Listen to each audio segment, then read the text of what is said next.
দাদাটা চঙা নিচ্ছি। নামটা কি ছিল যেন? প্রীতি।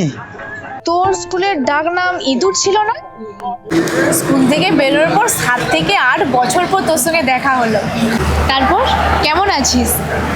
ভালো। আর মনে আছে তোর নাম তো পেতনি ছিল।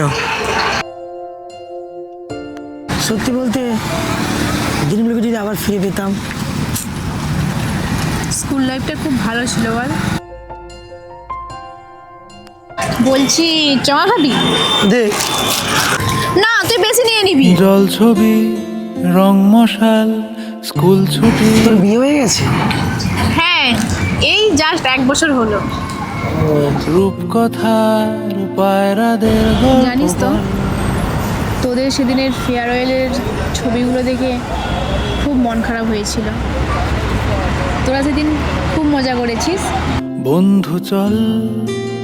তাহলে তুই ফেয়ারওয়েলের দিন এলি না কেন? তোকে ওই দিন খুব মিস করেছিলাম। কি? মানে আমরা সবাই তোকে খুব মিস করেছিলাম।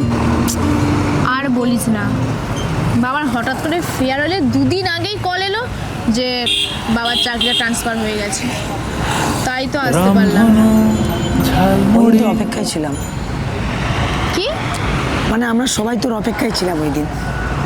তুই তাকে এখনো বলতে পেরেছিস মেয়েটাই বা কে? যদি বলি তুই। Half ticket, up police.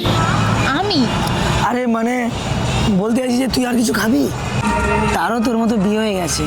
বিটনুনার চুরমুরের গল্প বল। তাহলে অন্য কোনো মেয়েকে পছন্দ হয়েছে, না এখনো সেই বিবাহিত মেয়েকেই ভালোবাসিস?